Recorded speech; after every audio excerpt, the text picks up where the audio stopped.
Producciones Cofil. Creando ideas. Producciones Cofil. Calidad, experiencia, responsabilidad y confianza. WhatsApp 771-129-6076. La calidad y el profesionalismo nos respaldan.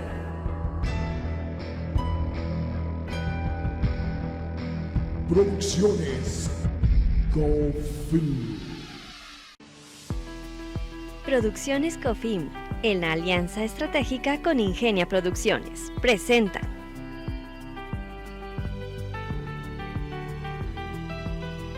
Hablemos Derecho con María Ledesma. Bienvenidos.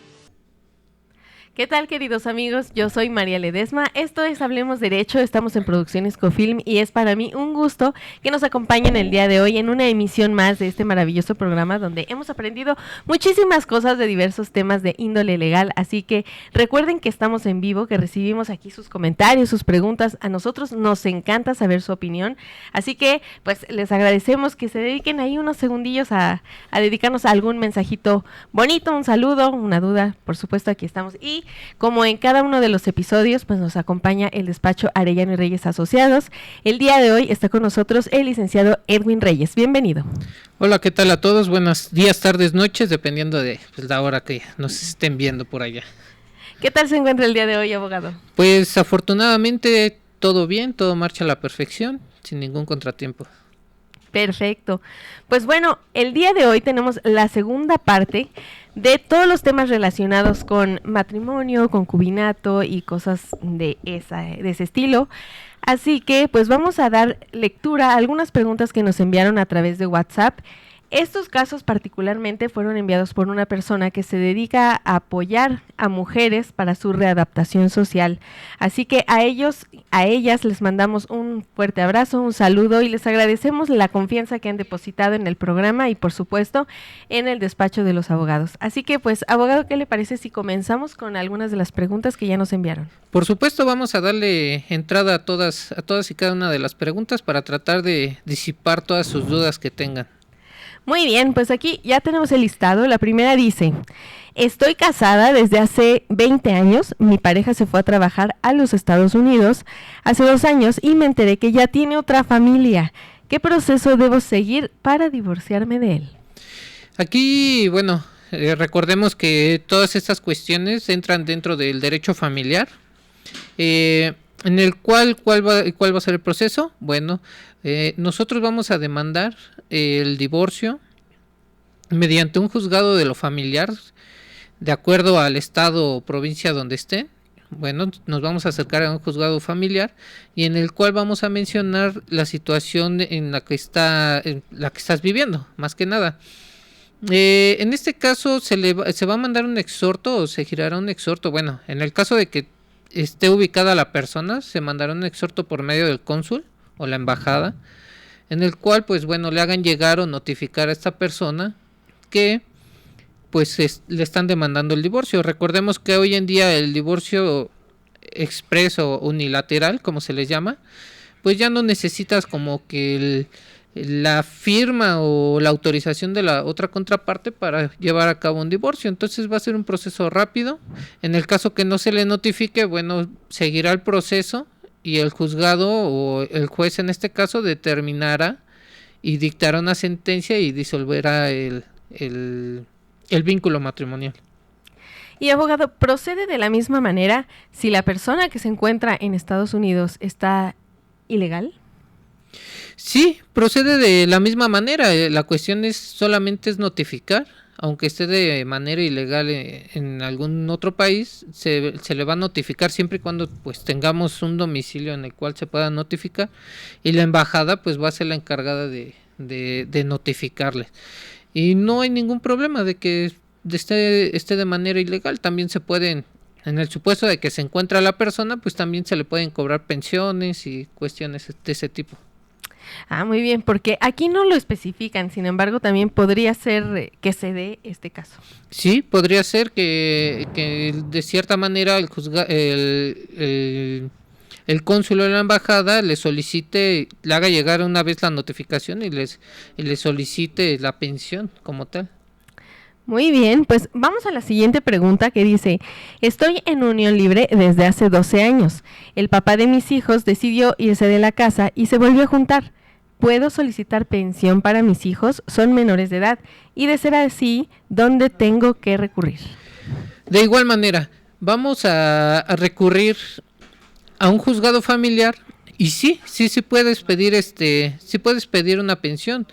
Y no nada más puede ser la pensión como tal desde la fecha que tú estás demandando. También puedes solicitar pensiones retroactivas desde el momento que esta persona salió de tu casa o se desentendió de las obligaciones alimentarias. Entonces desde ahí puedes tú solicitar un pago retroactivo de todos esos años o meses que esta persona dejó de dar. Pero sí, aún así le puedes solicitar la pensión sin ningún problema, siempre y cuando hay que acreditar que es el parentesco, ¿verdad? Muy bien, pues ahí está la respuesta, entonces sí es posible y hagan valer su derecho. Por supuesto. Bueno, pues hay otra pregunta que dice, ¿qué derechos tiene la concubina con el nuevo Código Civil?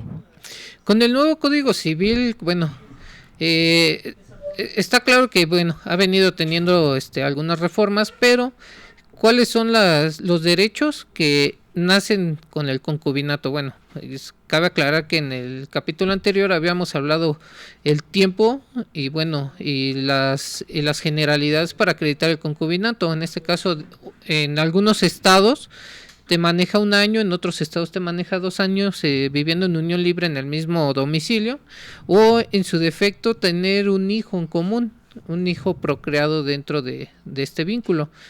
Entonces, de esa manera vamos a acreditar el concubinato. ¿Qué derechos vas a tener? Bueno, vas a tener casi los mismos derechos que como si hubieras contraído matrimonio. Uh-huh. Que sería pensiones alimenticias, alguna pensión compensatoria, entre otros.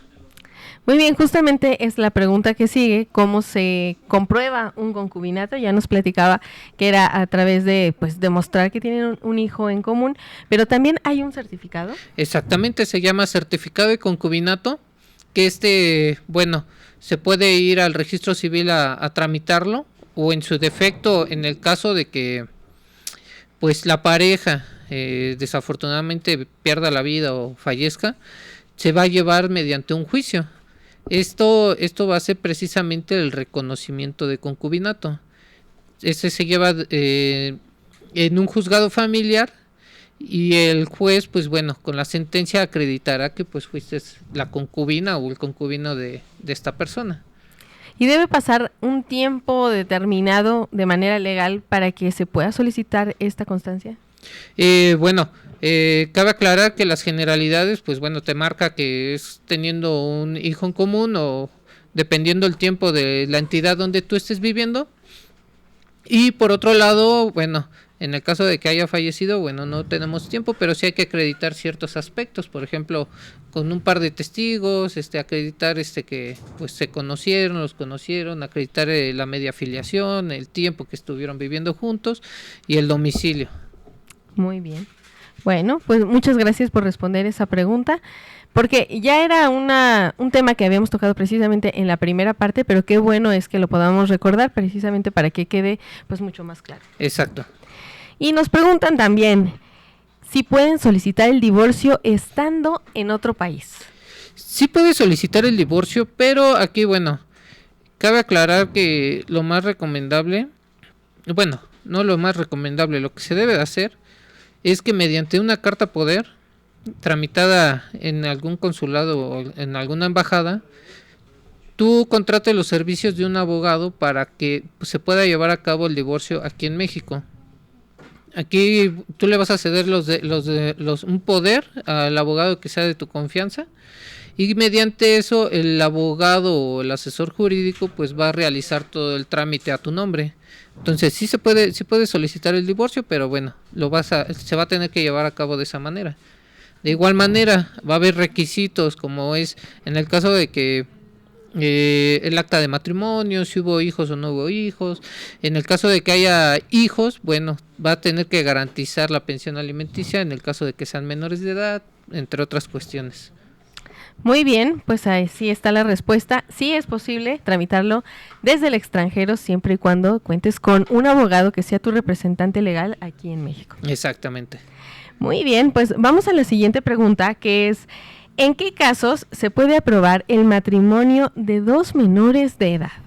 Bueno, existe una última reforma en el Código Civil Federal que es de junio del 2019. En esta reforma quedan exentas todas las cláusulas anteriores, en el cual, bueno, hoy en día es imposible que se casen dos menores de edad.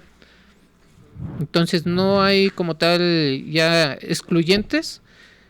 Hoy en día ya forzosamente deben de ser mayores de edad para poder contraer matrimonio. Muy bien, pues vamos a mandar unos saludos que ya tenemos aquí en pantalla. Un abrazo muy fuerte a Tiquis Flores, dice saludos a todos en el estudio, muchísimas gracias. A Patricia Mejía López, dice bonita tarde para cada uno de ustedes. También muchas gracias por estar con nosotros. A la Orquesta Filarmónica de Liberace, muchas gracias por estar en esta emisión con nosotros, son grandes amigos nuestros. A nuestra querida Tere Garduño, dice buenas tardes a todos, muy buen tema. Sí, efectivamente aquí los abogados pues siempre nos están apoyando con todas estas dudas y además son temas que pues resultan cotidianos, ¿no? Exactamente, son temas muy relevantes, son temas que se vienen viviendo día a día y que pues mucha gente está enfrascada en estos dilemas. Aunque ustedes saben que si tienen dudas muy específicas, una asesoría es lo que requieren, los abogados los pueden ayudar y más adelante vamos a platicar un poco sobre los detalles de cómo los pueden contactar y cómo ellos pueden pues apoyarlos. Así que vamos con otro saludo que es a Fabián Olvera. Dice excelente programa, felicidades a los abogados y a todo el auditorio. Muchísimas gracias. La Orquesta Filarmónica nos manda una duda. Dice: si me casé por bienes mancomunados y me divorcio, entre la repartición de bienes aplican los terrenos ejidales.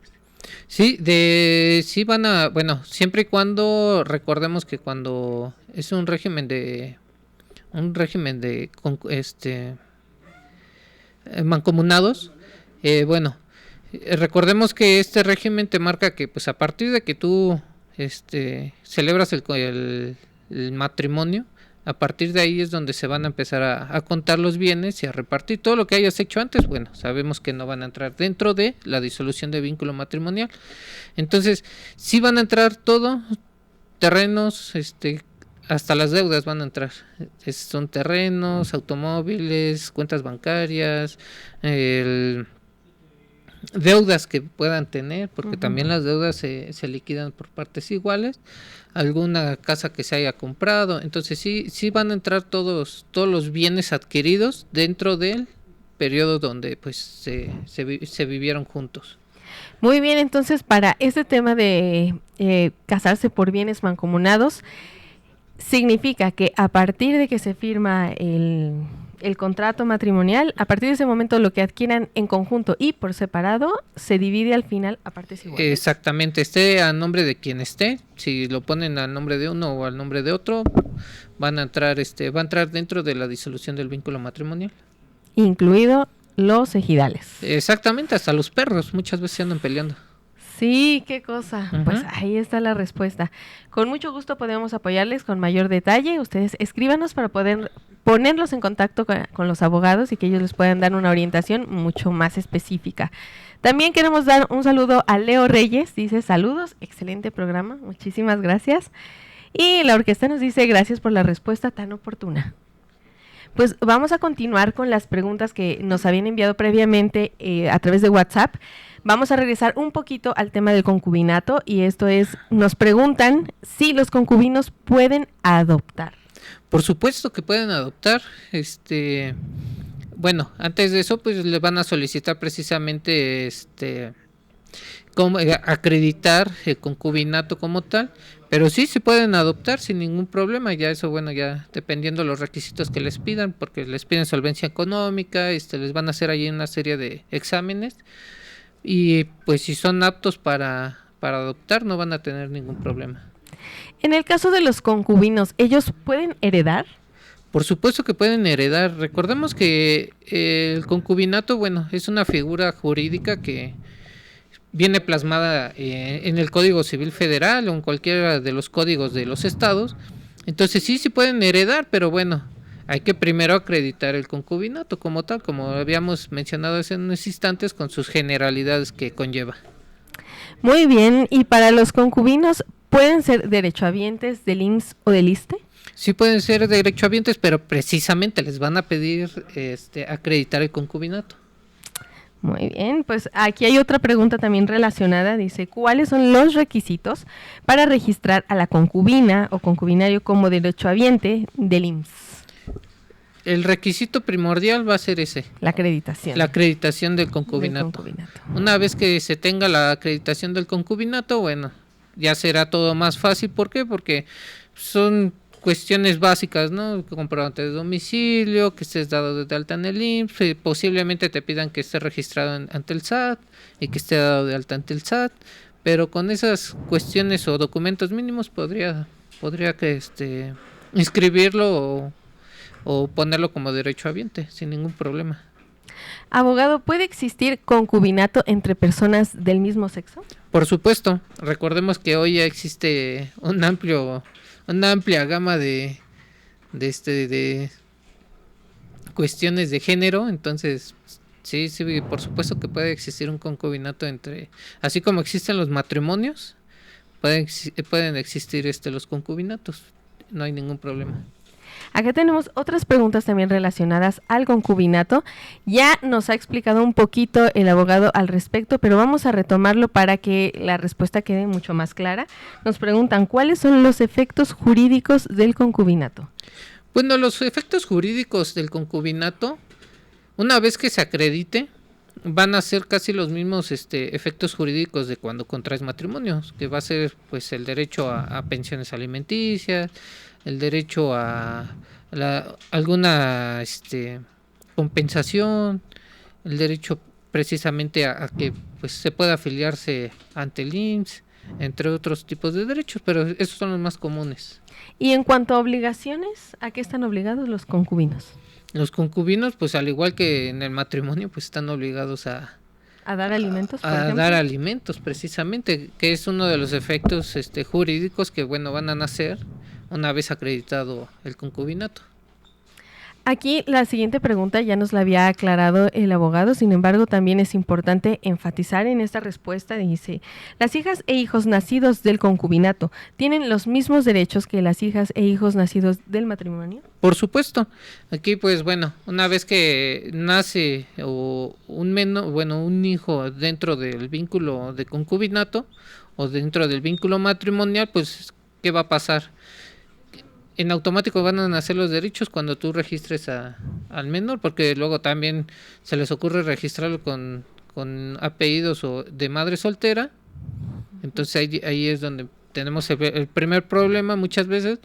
Pero si, por ejemplo, lo registras con el apellido del padre biológico, en este caso el padre que adopta, en automático pues nacen todos los derechos que conlleva.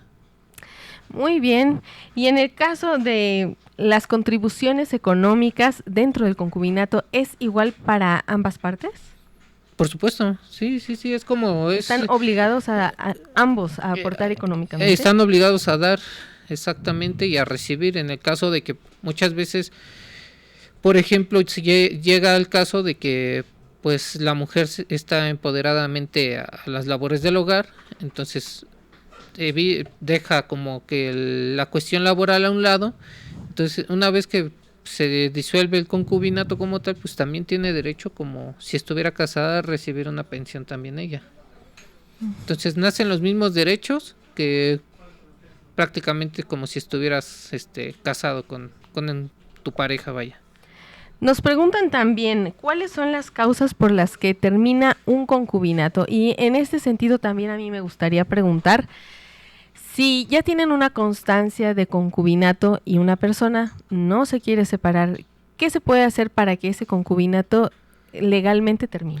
Pues se da la terminación, se va ante el juez, ¿cómo se llama? un juzgado conciliador, y nada más se va a dar por terminado el contrato de concubinato, o en este caso al registro civil, que es donde se pide la constancia de concubinato. Nada más se solicita la terminación como tal y pues ya no hay como tal ahí un dilema. Muy bien, bueno, pues esa es la respuesta con respecto a lo del concubinato. Recuerden que esto es una pregunta bastante amplia porque hay muchísimos motivos por los que puede terminar un concubinato. Así que pues recordemos que como regla general de los matrimonios y de los concubinatos, la única regla general para poder disolver esto es que alguna de las dos partes ya no quiera seguir ya no quiera seguir tanto con el contrato de concubinato o con el contrato de matrimonio. Es la única regla general, ya no necesitas como tal excluyentes o alguna causa justificada, solamente es la voluntad de alguna de las dos partes por concluirlo y se acabó. Para hacer como una diferenciación, además del contrato, ¿qué otra diferencia hay entre el concubinato y el matrimonio? No hay como tales diferencias, nada más va a ser como tal el documento que base de la acción, que en este caso sería el acta de matrimonio. Es la única diferencia. Muy bien. En el cual, tendría que llevar un divorcio ante un juzgado. Hay divorcios administrativos, voluntarios, entonces se tendrá que llevar a cabo el divorcio o en su defecto, nada más simplemente la terminación del concubinato. Y en el caso de terminación de concubinato, la división de bienes, ¿cómo puede pactarse cuando se solicita una constancia? Aquí cabe aclarar que no existe como tal dentro del concubinato una división de bienes. Ese es un tema muy importante. No va a haber como tal una disolución de bienes o una división, repartición de bienes. Uh-huh. No va a existir. Ahí es lo que cada quien haga, lo que esté a su nombre es suyo y hasta ahí. Y en caso de que los concubinos tuviesen hijos, ¿cómo procede esta división de bienes? Aquí en el caso de que los concubinos lleguen a tener hijos, se va a tener que llevar a cabo un juicio de guarda y custodia, y aparte de guarda y custodia se va a tener que llevar un hijo de alimentos, pensión alimenticia. Como tal, una repartición de bienes no va a entrar, únicamente va a ser guarda y custodia, patria potestad y la pensión alimenticia como tal. De acuerdo. Pues ahora vamos a enfocar un poco la plática a los matrimonios. Ya nos preguntan también aquí en el chat y dice, ¿los convenios prenupciales pueden ser entre las dos personas o tienen que ir forzosamente notariados? O en caso de que sí, ¿qué requisitos llevan? Los contratos prenupciales, por su propia naturaleza, va a ser un contrato en el cual vas a estipular ciertas cláusulas que, en el caso de que llegue a haber un divorcio, van a ser cláusulas que se van a tener que llevar y tomar mucho en cuenta. Por ejemplo, cuando son regímenes conyugales por separación de bienes, no vamos a tener ningún problema, pero cuando haya un matrimonio por se me fue el nombre, bienes mancomunados. Bienes mancomunados, gracias. Por bienes mancomunados, el contrato prenupcial precisamente va a establecer eso, qué es lo que, por ejemplo, cláusulas que digan esto sí va a entrar, esto no va a entrar. En caso de que haya un divorcio, podemos llevarlo a cabo de esta manera o va a ser un divorcio voluntario. Va a haber ciertas cláusulas específicas que, mucha gente no lo hace.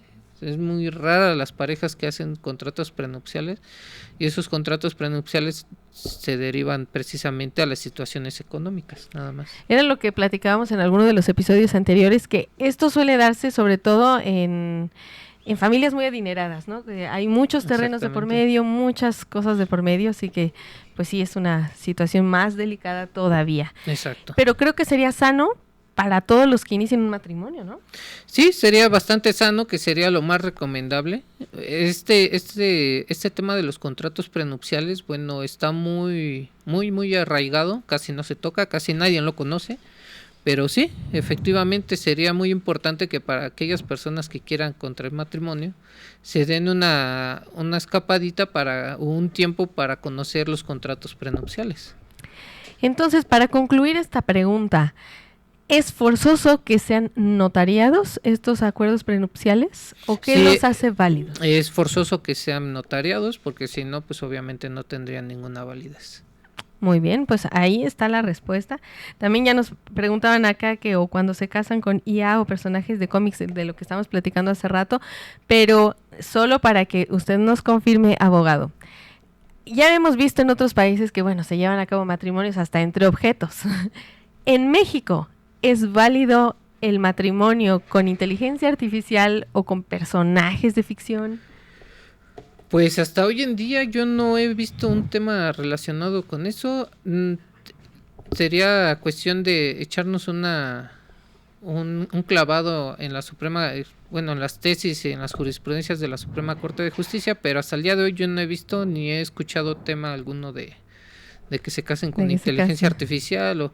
¿Por qué? Porque, bueno, para llevar a cabo un contrato de matrimonio, recordemos que se requiere la voluntad. La voluntad de ambas partes, que sean mayores de edad, que tengan la capacidad legal para firmar o llevar a cabo ese contrato. Entonces, la inteligencia artificial pues queda como tal, ¿no? Inteligencia artificial, y no va a tener como tal conciencia o un estado jurídico pleno.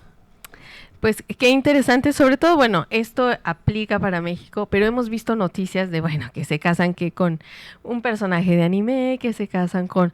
Acabo de ver una donde se casaba una chica con un perro. Hay otros que se casan con ellos mismos. Entonces está muy raro esto de... fuera de aquí. Sí, ya, bueno, es que hablábamos precisamente de eso y pues sí, son temas muy, pues muy delicados, pero... que a su vez aquí en México pues yo no he escuchado un tema al respecto hasta el día de hoy. Muy bien, pues vamos a continuar con las preguntas. Hay otra que dice, ¿pueden divorciarse los cónyuges si ambos se encuentran en un estado distinto a aquel en el que contrajeron matrimonio? Por supuesto, se pueden divorciar sin ningún problema. Obviamente, pues, ¿qué va a pasar aquí? Que se van a girar exhortos a las entidades donde esté la contraparte. Bueno, el actor como tal, pues bueno, se puede divorciar en el estado donde está y mandar un exhorto hasta el otro estado. Si vive en Yucatán, mandarlo hasta Tijuana, no hay problema. Se le va a girar el exhorto, se va a notificar y se le va a emplazar a juicio precisamente para que pues manifieste lo que su derecho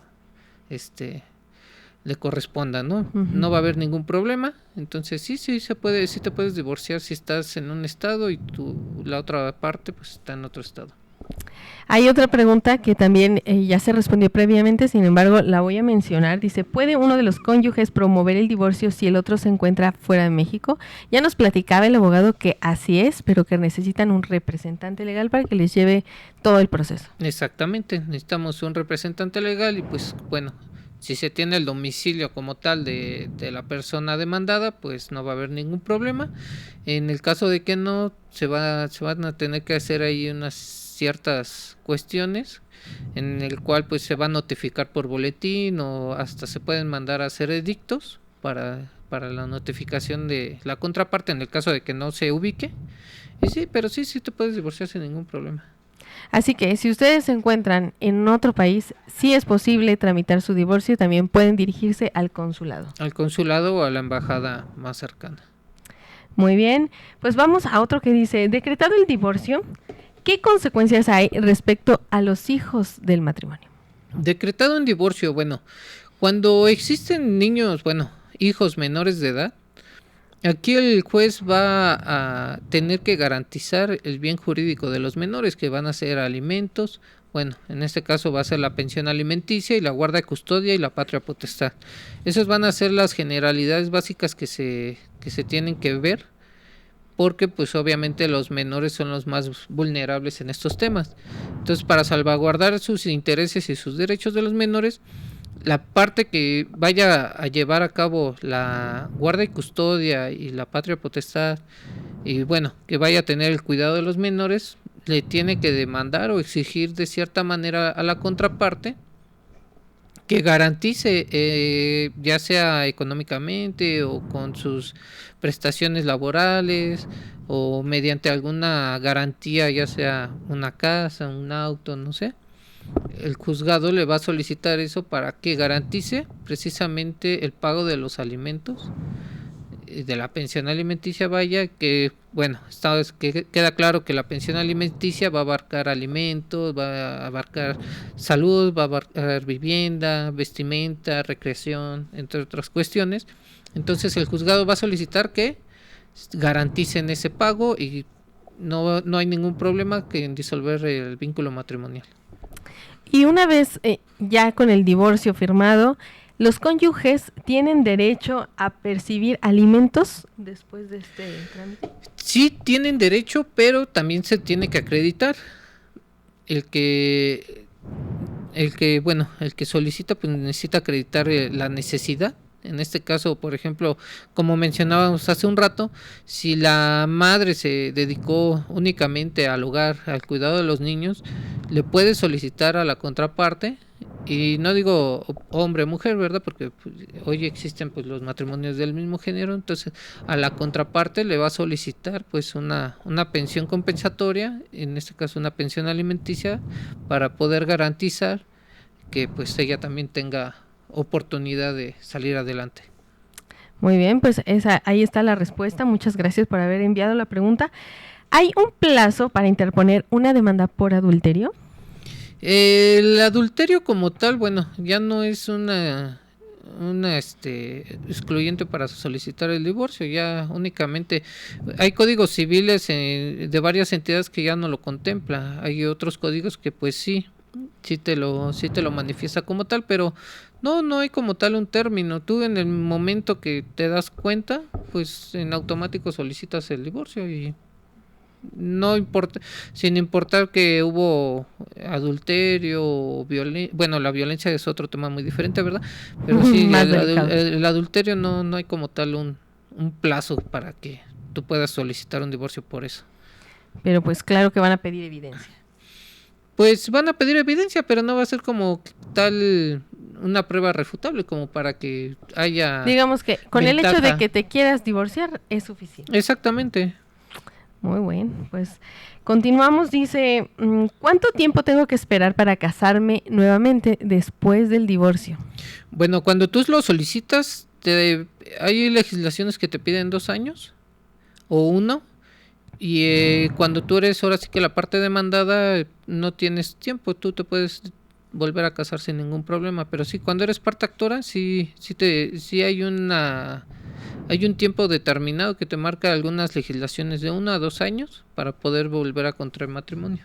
Digamos, esto depende de la legislación de cada estado. Legislación de cada estado y también de qué parte estés. Si eres parte actora, que eres, en este caso sería la parte que inicia el proceso, o la parte demandada, que sería, bueno, la contraparte, ¿verdad?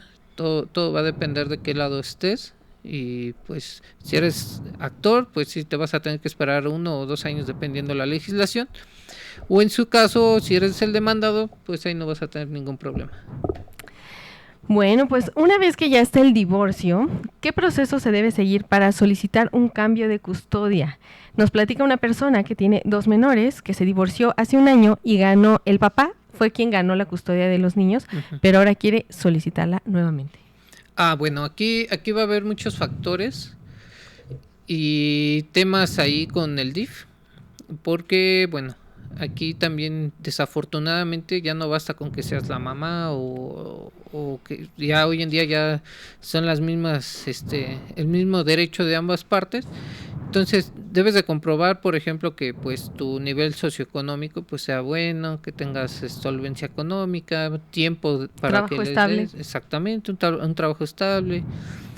En este caso luego hacen muchos exámenes psicométricos, Entonces va a haber muchos factores ahí para tú poder solicitar que te regresen la guardia y custodia. Va a ser muy complicado. ¿Por qué? Porque pues así como tú tienes derechos, también la contraparte tiene el derecho de tener a los menores. Obviamente se lo va a dirimir un juez y el juez va a ser el mejor calificado para ver de qué lado van a estar los menores. Si lo puedes promover ante un juzgado, un juzgado de lo familiar, o en su caso hay entidades que no cuentan con juzgados familiares, son juzgados compartidos. En ese caso sería civil, pero bueno, sí va a haber ahí unas cuestiones que van a tomar muy en cuenta, como las que acabamos de mencionar. Muy bien, pues Rubí Franco nos envía una pregunta, dice: ¿me puedo divorciar sin pedirle permiso a la otra persona después de llevar 16 años de separación? No hay bienes, ya no hay hijos menores de edad y estamos casados por bienes mancomunados. Bueno, aquí cabe aclarar que bueno, aunque lleven 16 años separados, sigue siendo la esposa de esta persona. Entonces, todo lo que haya hecho desde que te separaste hasta el día que tú solicites el divorcio, va a entrar dentro del régimen de separación de bienes. Así tengas 5 o 6 casas y él alegue que no estuvo viviendo contigo, bueno, te va a tocar la mitad de lo que se haya construido. ¿Por qué? Porque como no hay una sentencia firme o no hay un juicio promovido para precisamente terminar el vínculo matrimonial, el supuesto está en que todavía existe como tal pues un vínculo, exactamente, existe, el matrimonio sigue vigente. Entonces, si tú promueves el divorcio o él promueve el divorcio, pero cabe aclarar que si tú también tienes bienes, también lo va a entrar dentro de la repartición como tal.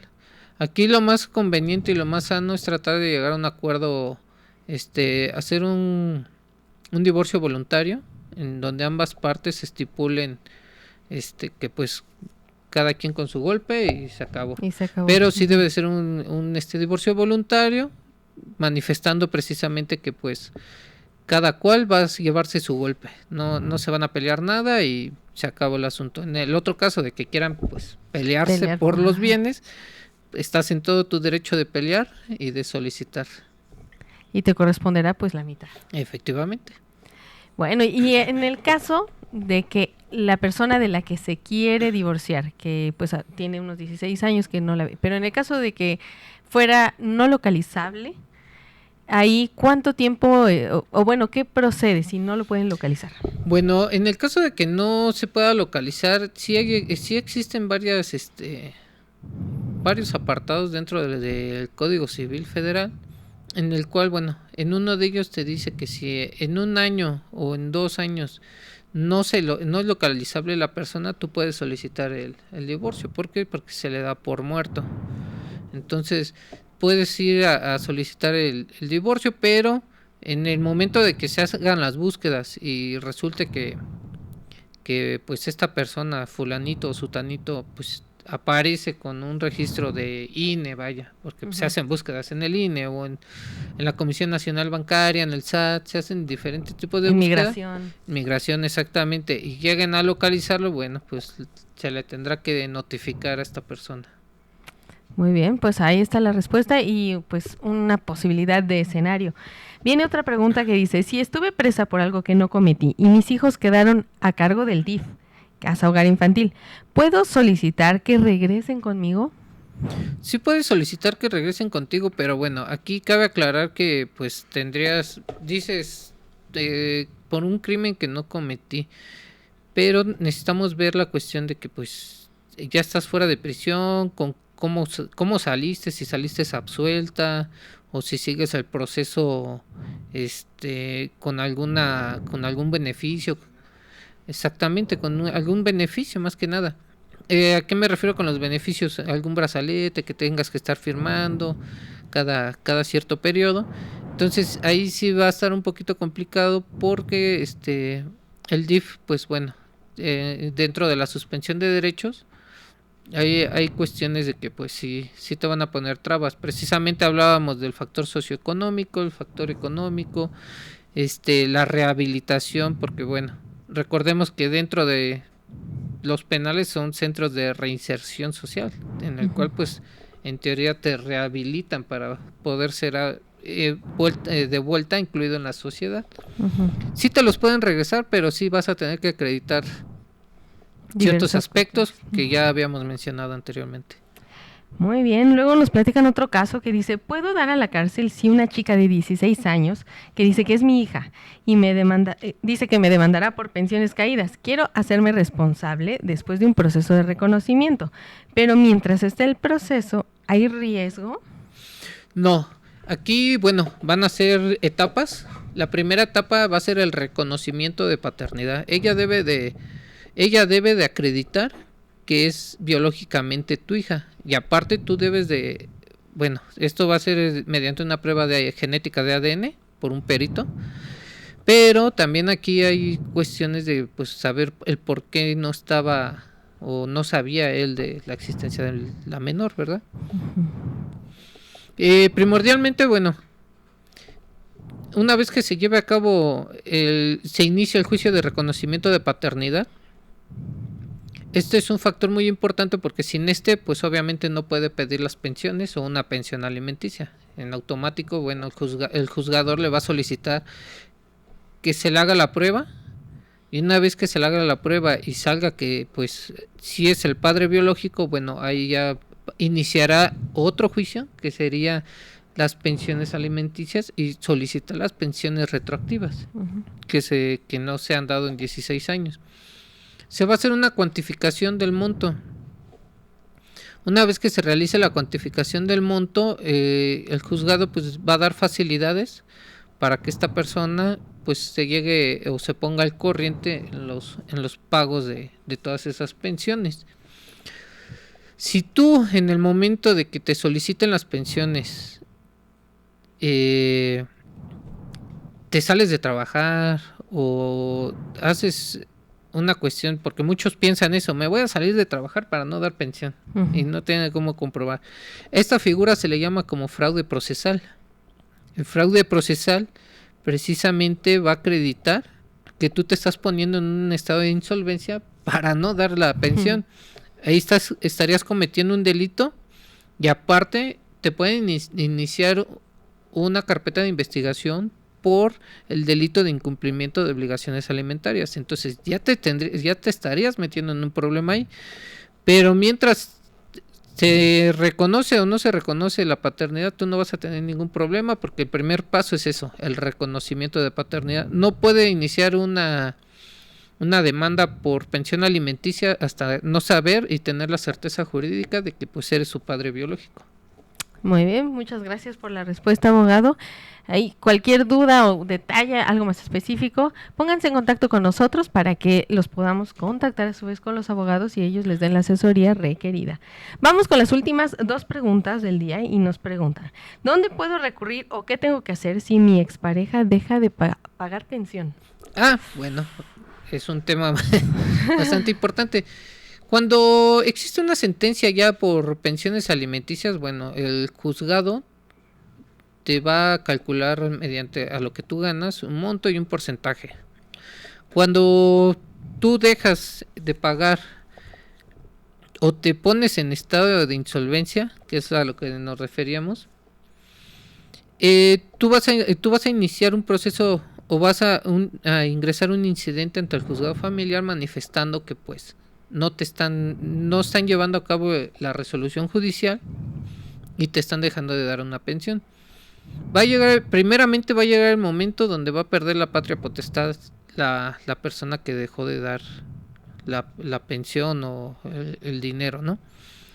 Posteriormente de ahí, tú puedes iniciar ante la fiscalía de tu entidad, en la que sea, no va a haber así como que especial. Hay unas que son especializadas en atención a víctimas, a menores, pero tú puedes iniciarlo en cualquier fiscalía o agencia del Ministerio Público, como anteriormente se conocía, una denuncia por incumplimiento de las obligaciones alimentarias, en la cual pues tú vas a manifestar desde cuándo no te da dinero, que ya había una sentencia o una resolución judicial, Y ahí ya va a entrar a cargo el agente del Ministerio Público o el fiscal, como hoy en día se les conoce, y él iniciará un proceso penal en su contra por incumplimiento de las obligaciones alimentarias. Y bueno, aquí ya vamos a entrar en el tema penal, porque pueden ser acreedores tanto de multas económicas hasta la privación de su libertad. Y ahora la contraparte, ahora nos preguntan, me divorcié hace 5 años y mi expareja me solicitó la pensión, la cual asciende a 6,000 mensuales, pero me quedé sin trabajo a raíz de la pandemia y me siguen pidiendo esa cantidad, pero ahora no la gano. ¿Cómo se puede hacer ese ajuste? Bueno, aquí vamos precisamente a ingresar un incidente ante el juzgado del familiar con tu número de expediente previo y vamos a manifestar esos hechos. ¿Sabes qué, señor juez? Debido a que pues hubo recortes en la pandemia, no me es posible subsanar el gasto que anteriormente me había sentenciado, pero pues precisamente para eso son las garantías. Por ejemplo, si hubo un finiquito, pues del finiquito precisamente va a entrar como garantía para subsanar 1, 2, 3 o 4 meses la pensión alimenticia, y en el efecto de que pues él consiga un nuevo trabajo, reajustar la cantidad.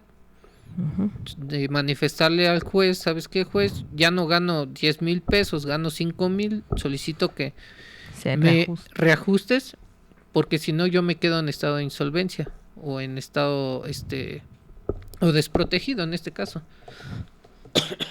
Muy bien, en este caso, ¿a quién tienen que acudir para poder solicitar este ajuste? Este ajuste se va a solicitar ante un juzgado de lo familiar, igualmente mediante un escrito dirigido obviamente al juez, manifestando previamente que ya existía una sentencia, pero necesitamos un reajuste del porcentaje y de las cantidades que se están dando como pensión. Pues muchísimas gracias, abogado, por el día de hoy, por responder tantas preguntas. Nos fuimos súper en flash, tuvimos algún incidente y no pudimos iniciar a la hora convenida, pero qué bueno que todos nos han acompañado el día de hoy. Muchísimas gracias por todos los mensajes que nos han enviado. Los últimos acá que encuentro es gracias por la asesoría. Son temas tan importantes que tener este tipo de asesoría ayuda mucho. Y pues obviamente agradecemos al despacho Arellano y Reyes Asociados por habernos acompañado en cada una de las emisiones. El día de hoy les quiero platicar que vamos a cerrar temporada, pero no se preocupen, nosotros vamos a volver, esperamos volver pronto, por supuesto, vamos a traerles muchísima más información, muchísimas más preguntas también con sus respuestas. Y antes de que pues, cerremos esta temporada, me gustaría preguntarle al abogado cómo se ha sentido durante todas estas emisiones, qué le ha parecido y pues algunas palabras para el programa. Pues bueno, agradecer más que nada el espacio, la confianza del público, las preguntas y el tiempo que nos regalaron, tiempo muy importante para todos, esperando que toda la información que se les dio durante toda esta temporada sea de su ayuda o de ayuda de algún familiar, de algún conocido, de algún primo, de un primo, que les sea de su ayuda. Más aún, pues quedamos abiertos a cualquier pregunta que tengan, ya sea por medio de COFILM o por medio de aquí de las redes sociales de la licenciada Guadalupe o de nuestro productor Jorge Iván. Estamos abiertos a cualquier pregunta, duda que lleguen a tener y bueno, recuerden seguirnos también en nuestras redes sociales o por medio de nuestra página para contactarnos www.arellano-reyes.com.mx o en Facebook como Consultoría Jurídica, Arellano Reyes y Asociados. Muchísimas gracias, abogado. También le queremos dar muchas gracias al abogado Iván, que el día de hoy no se encuentra con nosotros, pero nos ha acompañado en otras emisiones. También a la licenciada Guadalupe Sota, que ha estado con nosotros también en estas emisiones. Por supuesto, gracias a todos los que hacen posible este programa, a Jorge Iván Mejía por todo el apoyo, a nuestra querida Yams y a nuestro querido Rubén, que siempre están muy al pendiente de los controles, muy al pendiente de toda la transmisión. Muchísimas gracias al productor Luis Corella por todo este espacio, por todo esta oportunidad de presentar este programa. Recuerden, el programa pausa en este momento, sin embargo, la asesoría no pausa. Así que si ustedes tienen preguntas, tienen dudas, necesitan asesoría, el apoyo sigue vigente a través de Producciones Cofilm y también a través de las redes sociales de Producciones Cofilm y de los abogados Arellano y Reyes Asociados, como ya les comentó el abogado. Así que muchísimas gracias a todos por el favor de su compañía, por habernos apoyado en todas estas emisiones y nos estaremos viendo en la siguiente temporada, así que estén pendientes de nuevas noticias. Yo soy María Ledesma y muchísimas gracias. Que tengan buena noche. Hasta luego. Producciones Cofilm. Creando ideas. Producciones Cofilm. Calidad. Experiencia. Responsabilidad y confianza. WhatsApp 771-129-6076. La calidad y el profesionalismo Nos respaldan.